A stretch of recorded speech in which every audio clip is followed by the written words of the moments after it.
I probably don't have to tell you, but HOAs have gotten out of control. But the I-Team discovered the association filed liens on 5 other homes last year, all for less than $1,200. I know many of you out there say, well, I'm not going to live in an HOA. Well, you know, over 75 million Americans live in an HOA, and it's rare for you to find a development that's being built today that isn't in an HOA. What many people don't know is the power of HOAs can actually evict you from your home. But she soon found out this was no trick. Her home, valued at $413,000, was sold for just $221,000. It turns out her HOA foreclosed on her home 11 months ago. Today, we're going to be looking at some of the stories of HOAs, and I'm going to be sharing my story of an HOA that actually is happening to me right now. And hopefully by the end of this video, I'll have some kind of resolution from my HOA. I'm not thinking like I'm going to, but at least I'm not getting evicted. I don't think so anyway. A lot of times, people can't afford to fight.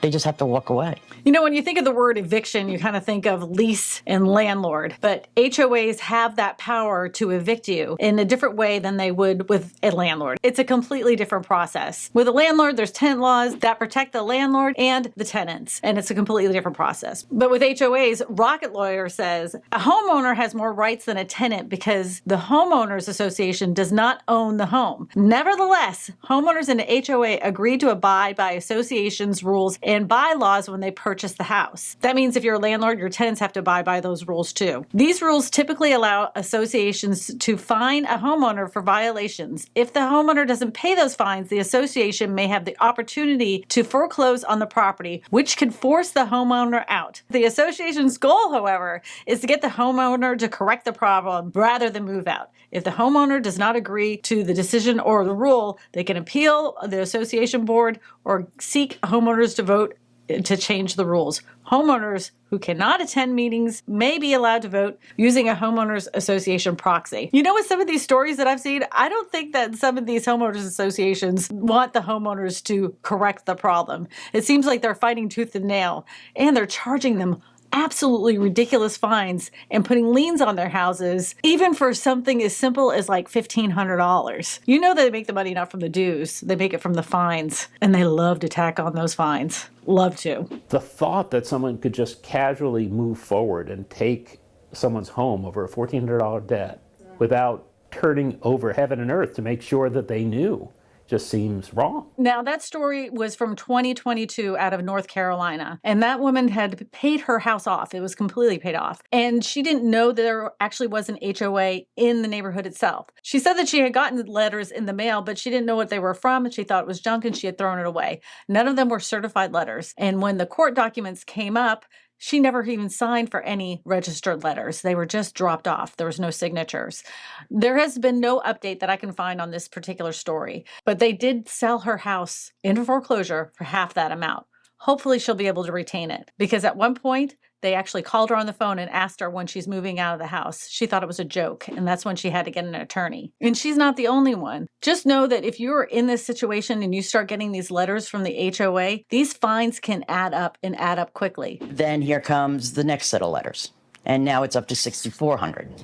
Turns out there were post-judgment legal fees and 18% back interest. Management companies don't really make a lot of money until they start attacking on fees and fines. They don't really make it from our HOA dues. So if you find yourself in this situation, make sure you contact an attorney very quickly, because this can get way out of control, and I don't want you to lose your house. The service member says he set up automatic payments to the Wolf Creek Homeowners Association while he was serving abroad. But something went wrong and the payments stopped being received, and he says he wasn't notified until after they foreclosed on his house. Can you imagine being in the service overseas all that time and then find out your house is being foreclosed on because of HOA dues? Now with his situation, it was much like my situation, which is he was having his HOA payments taken out automatically out of his account. At some point, his HOA switched different management companies. The same thing that happened to me. He didn't know this because he was serving his country. And when he got back from Afghanistan, they had sold his house in foreclosure. Let me tell you, if you happen to run an HOA or you happen to run a management company of an HOA and you think you're going to foreclose on service members, Au contraire, mon frere. Are you trying to evict an active service member? What we're doing is we have a property. Until today, we had no notice or information regarding Mr. Banda's service member status. Have you ever heard of the SCRA? Do you know what that is? It's the Service Members Civil Relief Act. You're not going to be able to do it. Let me tell you why. Now, if you happen to run an HOA and you haven't checked to make sure that the person that is living in that house that is behind on their dues is not active duty, you might get yourself in trouble because you're going to want to hear this. It says, if you are in a community that is experiencing a delinquency issue with an active duty military homeowner, be sure that you stay on top of the expectations and restrictions set forth in the SCRA. But more than that, keep in mind, the HOA or condo association is a business. Compassion and communication can be vital when collecting from military homeowners, when collecting from anyone. You cannot obtain default judgment. In most situations of delinquency, an HOA or condo association has the ability to collect via foreclosure. The SCRA stops this in this case of an active duty service members. Even if the HOA is unable to contact the homeowner about outstanding debts, the homeowner still retains the rights guaranteed by SCRA. In the case of one family in Texas whose home was sold for approximately 1% of the appraised value while the owner was deployed, the family successfully sued this homeowners association, regained ownership of the house, and undoubtedly incurred a mountain of debt, not to mention a terrible publicity for the HOA. Most of these HOAs don't give two flying poops if they get bad publicity. We know that. They're all over the news. One more thing you need to know. Non-judicial foreclosure is not allowed. Even if you're in a state that permits non-judicial options for foreclosures, the SCRA requires HOAs and condo associations seeking to foreclose on a delinquent property owned by an active duty service member used in judicial foreclosure. Additionally, anyone who violates this rule is subject to fines and imprisonment. So in addition to financially harming their community, the trustees of the community association in its previous example, who was foreclosed non-judicially, could have been fined and imprisoned up to 1 year under SCRA. I hope that guy that we saw in that clip was able to get those people in trouble. Like, seriously, we do not treat service members in this country fair enough. When they're serving our country in a time of war, they should not be able to be foreclosed on. And thank God for the SCRA. If you have this happen to you and you happen to be in the armed services in active duty, they can put a stop to the foreclosure process for something so incredibly stupid as $1,800. New rules and changes to homeowners associations, HOAs, just went into effect here in Florida yesterday. So this is the things that HOAs are going to be no longer allowed to do in Florida, which some of them I want to know what your opinion on, because I'm going to give you mine. I have a million of them. It says, can no longer prevent people from parking non-commercial or personal cars or trucks or work vehicles on their property. So if you work for a plumber that has a sign on the side, you can't tell them that they can't park there in their own house anymore.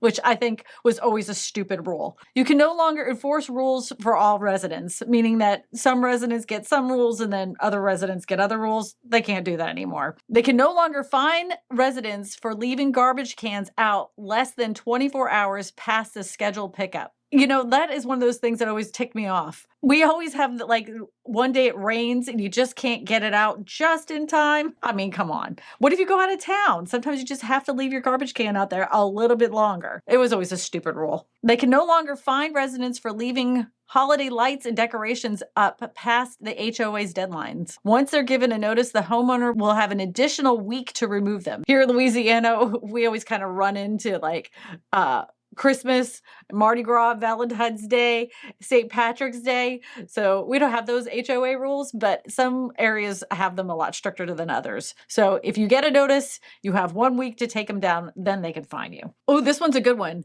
Dictate rules from inside the residence space when it can't be seen from the street, a neighbor's home, or an adjacent common area such as a golf course. Can you imagine living in a house and them telling you you can't have certain kinds of blinds or window coverings Some of these HOAs were telling people they couldn't do that. And unless it's being seen from the street, they're not going to be able to tell you what you can do inside your home. Thank God I don't have that HOA. I got my own problems. We'll get into that. All right.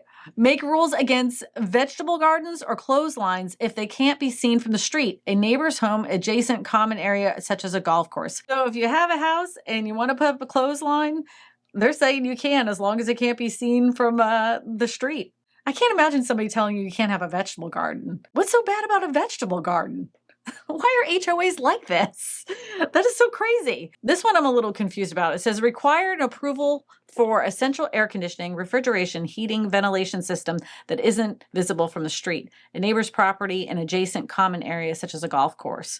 Okay, so if you live in an area that doesn't have a common area or you can't see it from the street, why would you need the HOA's permission to be able to get your air conditioning done? All right, now I got it. It says the vast majority of homeowners appear to celebrate the new legislation, although they also said the new bills don't go far enough, curbing HOA's powers of requiring more accountability. However, some Redditors pointed out that the homeowners often buy in these communities with a high bar of maintenance standards and other rules of conduct to keep up with the value of homes, so some HOA powers are necessary. And let me just say, I'm beefing with my HOA right now. You got beef? You got beef? You want some of this? I will tell you that I have lived in a neighborhood that didn't have an HOA, and now I live in one that has one. And the whole reason I live in this one, the one that has one, is because the one that didn't have one was a hot mess. Boats out front all the time, people parking up on the lawns of the front of their house. Imagine living next door to this house with towering piles of junk for years. The mess is so colossal, it covers nearly the entire property. Their fences were coming down after hurricanes had come through and they would never fix them.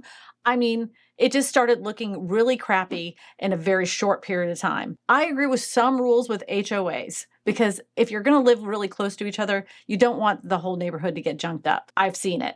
I lived it. But some of these HOAs take it way too far. And evictions and foreclosures for just a little bit of money missing out of their HOA accounts, that seems really crazy to me. The law is tilted heavily in favor of homeowners associations. The law has been tilted in the HOA's favors in many areas. And the reason it got this bad is because cities didn't really want to manage all these different houses. So the best way to segment it out so they didn't have to maintain every single property to make sure they were keeping in line was to give like a little authority, a little governmentship of a specific area. That's why a lot of people don't like them. They feel like there's rules on top of rules. Because if you live in an area that doesn't have an HOA, you would never have the rule of having to keep certain curtains on your windows so that way people on the street wouldn't be able to see them. Remember I told you earlier there was 75 million people that lived in HOAs? That number is expected to increase by 3,000 by 2025. And if you didn't know, 48% of communities in Florida happen to be in an HOA. And if you're looking to buy a brand new house in a brand new development, most likely you're going to have an HOA because the builders set them up ahead of time. Now, let me tell you about my situation with my HOA.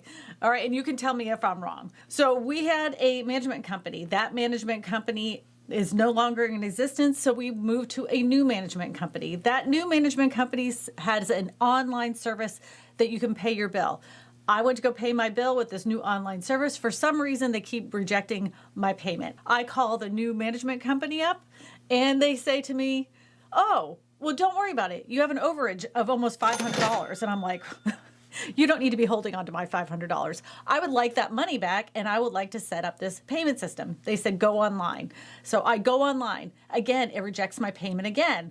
So I call and I leave a message. Nobody picked up the phone. And then within 15 minutes of me leaving that message, they send me an email. And then they give me a rundown, you can see right here, of when they sent that check. And you can see my response. I'm like, I realize you sent the check. I didn't receive the check.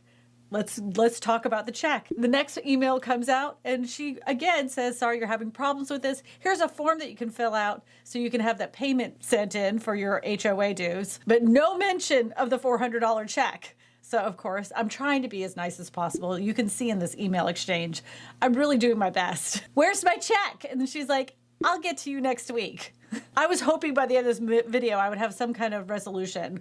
I will update you to let you know if I'm going to have any resolution. In the meantime, I don't hate my HOA. I just find this extremely frustrating. I'm sure you do too. But all in all, I do feel like there is a place for HOAs. I think they have gotten out of control in many areas. But I want to know your opinion when it comes to HOAs. Let me know in the comments section below. To watch more videos about HOAs in the housing market here in the United States, you're going to want to watch these videos right here. My name is Kristina Smallhorn, your real estate whisperer, and I tell you all this because good real estate information matters.